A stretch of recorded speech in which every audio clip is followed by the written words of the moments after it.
At 2 p.m.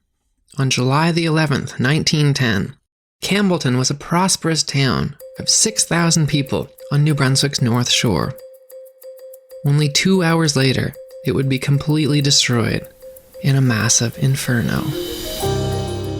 You're listening to Backyard History, the hidden stories that happened in your own backyard, the podcast version of the weekly history column running in newspapers across the Maritimes, with your host and author, Andrew McLean.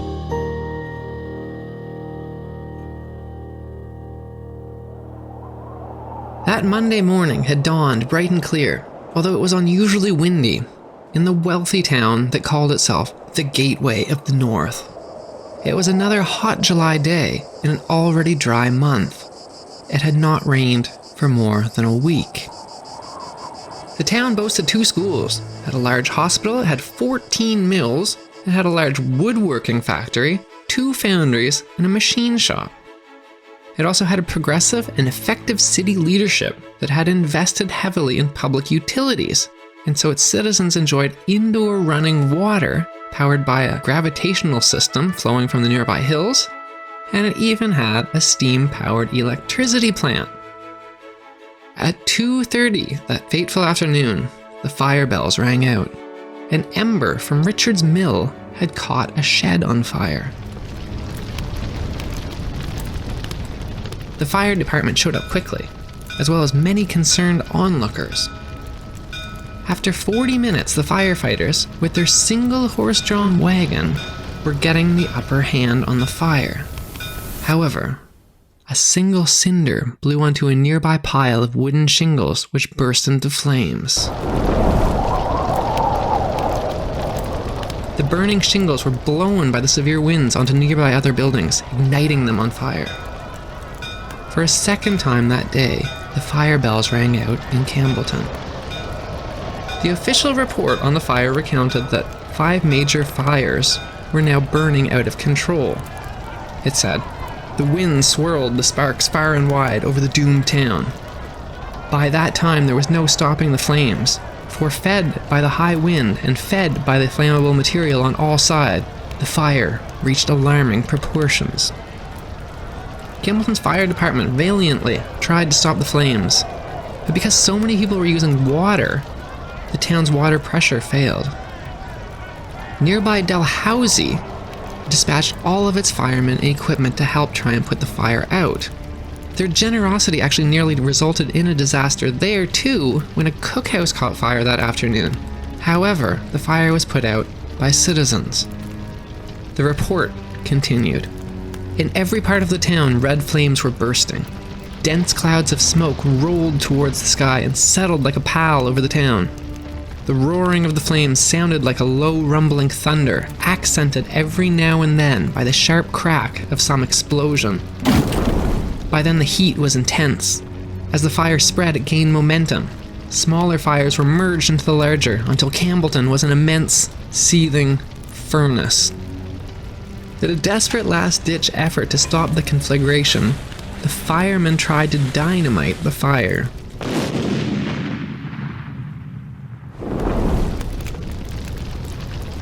It didn't work. Only 15 minutes after the second fire bell had rang, the sickening realization set in amongst the townspeople that they had to flee their homes. The official report continued. Almost stunned by the terrible disaster overtaking them, the people of Campbellton rose to the occasion and wasted no time in lamentations against fate. Everybody worked. Even little children, clinging pale-faced and anxious to their parents, carried valuable possessions. The sick and feeble were carried to places of safety in the hills surrounding the town. The last branch town to Dalhousie departed, overflowing with people. Soon after, the heat of the flames burned the railroad ties and twisted the rails. People made efforts to save what they could from the flames. Some grabbed blankets. Others rushed to get their life savings, which were often hidden in mattresses. City Clerk John Reed rushed back to his office to pack his fireproof safe with all of the books and the records it could hold. One's mind sometimes refuses to function properly under stress, he commented about observing one dazed man rushing down the sidewalk, carrying a chamber pot. While he was stuffing his safe, his landlady appeared with a large metal bird cage and asked him to save her pet canary. He didn't. John Reed left the canary behind in his cage to die. It's a strange thing to say, but even after he lost his entire city and everything he'd built in life and worked for, John Reed would go on to deeply regret leaving the canary behind. The poor canary would appear for years in his diaries, with him wishing that he let it out of his cage. "I really thought," he wrote years later, "that I could leave the cage on my desk, and hours later I could come back and everything would be fine. I never thought the whole city would burn. Perhaps that beautiful canary would still be alive if I simply opened its cage door." The police station had been abandoned, with 3 prisoners remaining in its cell. Everyone forgot about them, except for a Mrs. Cumley, who lived in the apartment above the station. Although she was fearful of the consequences, she unlocked the cells and she allowed the 3 men to go. John Reed recounted that the worst part of the fire was seeing the fear, the panic, and the anxiety of parents whose children were still missing as they had to flee. Ultimately, though, he wrote that the children always turned up.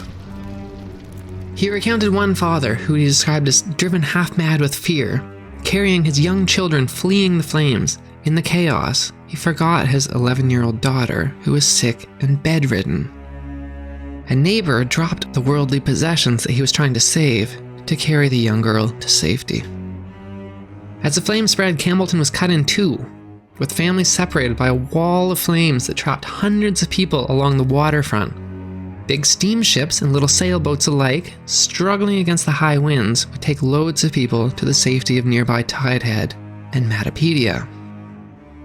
Amid all of this chaos, Campbelltonians must have paused to watch in shock to see the incredible surreal moment. There was a train that was bound for Moncton, seemingly completely unperturbed by the fire, which drove right through the flames without stopping. According to sources, by which I mean the conductor's wife later told this to the Moncton Transcript newspaper, apparently the train's conductor was asleep. According to her husband was sleeping on the job, and the crew were unable to wake him, so the train continued to drive right through the flames. The majority of Campbelltonians had fled into the hills surrounding the town. 2 babies were born in open fields as people escaped. Both of the mothers and the babies were healthy. The official report described that night. From the boats and the steamers in the harbor, and from the hills beyond the town, thousands of weary watchers witnessed the destruction of their town. Families were separated. Men watched the work of a lifetime disappear in a single night. Reports of death came in every few minutes. No one slept. Miraculously, there would actually be no deaths in the fire, but amid the confusion, rumors spread of mass casualties. It would take a full week to account for everyone and reunite families. As night fell, and 6,000 now homeless people watched the flames devour their town, it began to rain, soon turning into a torrential downpour. No one had thought to save any lamps, so they were completely in the dark on that cold, wet, windswept night. They were also completely alone. The town had burned the telegraph lines so quickly that messages about what had happened weren't set out. Even their own government didn't know what happened. Help, it must have seemed, would never be coming. In that bleak moment, however, several leading merchants, led by George Mackenzie and John Harkwell, called a meeting to organize a relief committee. Even as the flames still burned their homes, during that meeting, 5 incredibly ambitious words were spoken that would become a slogan and a defiant symbol of hope in the beginnings of what would be called the Spirit of Campbellton. Rebuilt in a single year.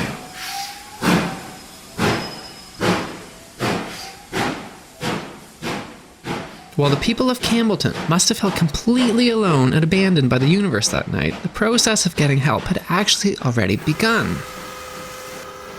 That train, whose sleeping conductor had driven right through the burning town, was carrying word of the disaster to the world.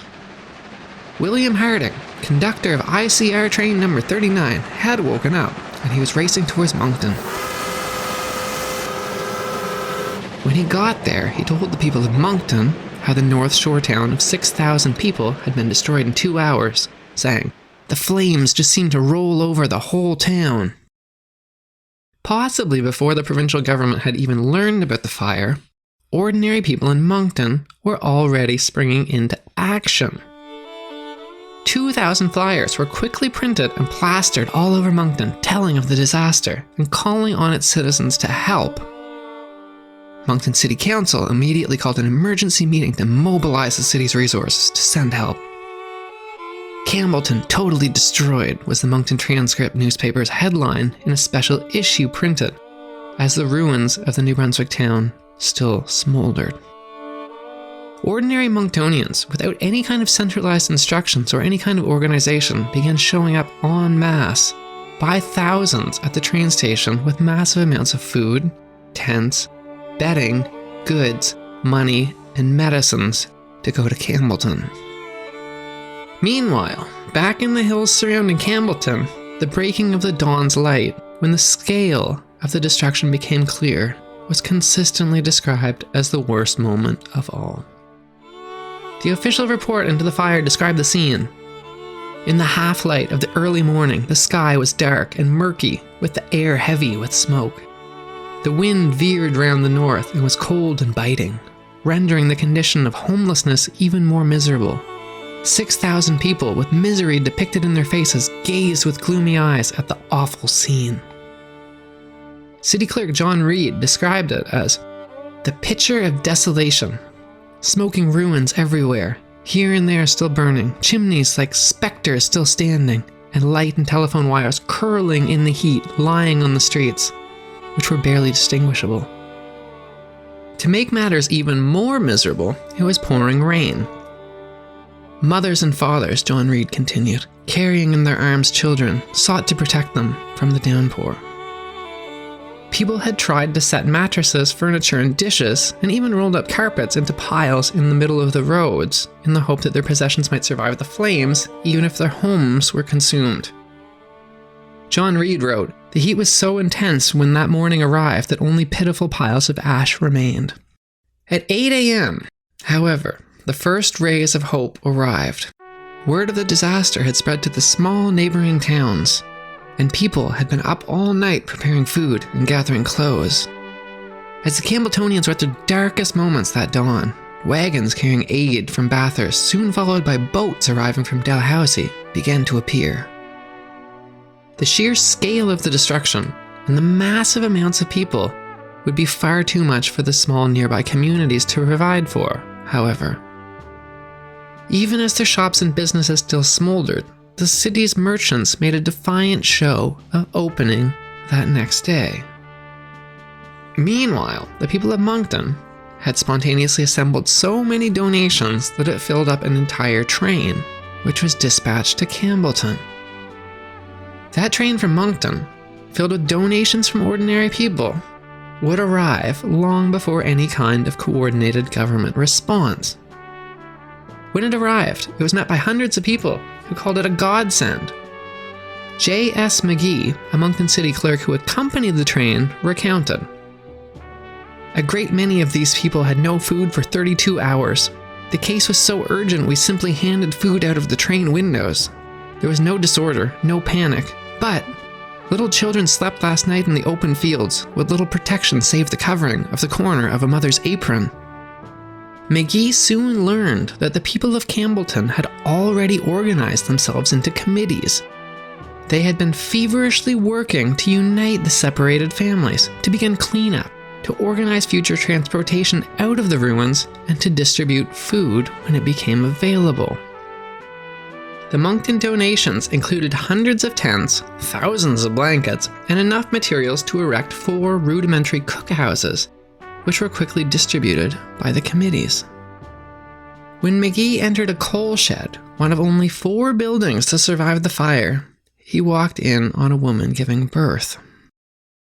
It would be 2 days after the fire before 2 trains full of donations from St. John, along with soldiers and government officials, showed up in the first kind of coordinated government response to the disaster. A reporter from the St. John Telegraph accompanied the train and described Campbellton as miles of windswept waste, with here and there a crumbling pillar or a gaunt leaf-stripped tree trunk, seeming to mark ruined hope, uncanny in its air of desolation. However, the reporter said, it would be difficult to find people happier under the circumstances in which the destitute people of Campbellton find themselves.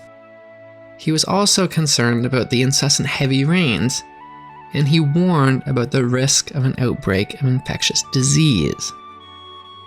This very real fear of an outbreak of diphtheria or typhoid led to a coordinated effort by the governments of New Brunswick and Nova Scotia, which included 52 officials being sent up from Halifax. In the end, the only outbreak of disease was one single case of chickenpox. The Telegraph reporter wrote an update only 5 days later, saying that the cases of suffering and destitution are now gradually disappearing. Busy scenes of activity are present in various forms.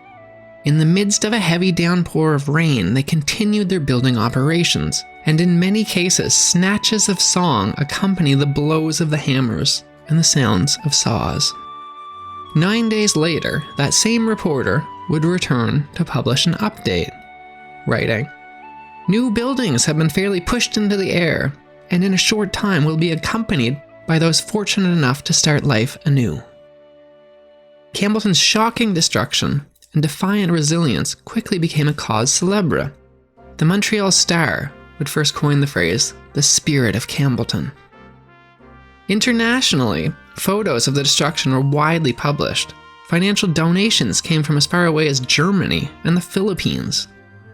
The financial donations were certainly needed for reasons other than just the relief efforts. Campbellton had managed to build its fancy modern developments, like its steam-powered electricity plant and its gravitational indoor water systems, by taking out massive loans. As we all know, then, just like now, the banks aren't going to let some minor detail, like your entire life burning to the ground, get in the way of your regularly scheduled payment plans. This was also a time when fire insurance was exceptionally rare, and these banks wanted their money back. So a disproportionate amount of Campbellton's relief dollars would actually end up going to these major Canadian banks, whose names, in many cases, we still know today. Boston, however, fondly remembered New Brunswick's generous response to their own major fire years before and dispatched several trainloads of donations. A notable exception to this outpouring of support, however, was Fredericton, whose lack of support from Campbellton was noted with disgust across the province. Fredericton was the only city not to send a train of donations, and then the mayor publicly refused to donate money to Campbellton. And then, in the face of rising criticism, the city decided to organize a bonnet hop as a fundraiser. A bonnet hop is a fancy dress dance party, which was seen as quite inappropriate when thousands of people were homeless. Another person who didn't exactly endear himself to New Brunswickers during the Campbellton fire was King George. He wrote a telegram describing how distressed he was by the news of the fire, but instead of sending it to New Brunswick, he sent it to Nova Scotia. King's secretary is not familiar with geography of maritime provinces, snorted the headline in the Moncton Times. Meanwhile, the rebuilding began in earnest almost immediately. A massive amount of hiring of carpenters, bricklayers, and workers had gone on. The Campbellton Graphic newspaper described the reconstruction as saws and hammers could be heard at any hours of the day or night. Workmen swarmed over the ruins of the fire-ravaged town like inhabitants of a molested anthill, and soon lofty walls of brick and concrete raised their bulky forms, in defiance of a fate that determined rebuilders of Campbellton refused to accept as a final decree. This took a lot of work. Citizens quickly organized the rebuilding with a committee headed by businessman John Harkwell. Harkwell had owned a large woodworking factory that employed 200 people before the fire. It produced high-end, expensive hardwood floors that were popular amongst the wealthy elites in Montreal and Toronto. His business was gone, destroyed in the fire, but he and his employees developed plans to rebuild. Rather than making hardwood floors for the wealthy, they developed an innovative mode of building a house using prefabricated materials. Using these pioneering methods, they were able to erect an entire house in a single day for only $300 a house, which would be something around $8,000 in today's money. Entire neighborhoods of these identical homes were quickly built. It was a race against time and the elements, however. The slogan had always been rebuilt in a single year, but the housing had to be completed ahead of winter. The first frost came early in 1910. With still 150 families living in tents, George Mackenzie, the chairman of the Campbellton Relief Committee that had formed even as the city burned, went on tour. He traveled around New Brunswick asking citizens who had already donated through church groups, women's groups, and individually so much for even more money. $150,000 would be raised, which would be around $4 million in today's money. Only 4 months after the fire, the first snow fell on Campbellton. The St. John Telegraph sent that same reporter back to check on things. He noted that 500 people a day were eating at communal cookhouses and that children were running around without shoes. However, a school featuring 5 teachers operated, banks were open, there was a garbage removal, and there were sewage services running, and there was even a system of public sinks that were all operating. He wrote that a mere 4 months after the town of Campbellton had been completely destroyed, that order had been created out of chaos. That was Backyard History with your host, Andrew McLean. Thanks for listening, and stay tuned for another hidden story that happened in your own backyard.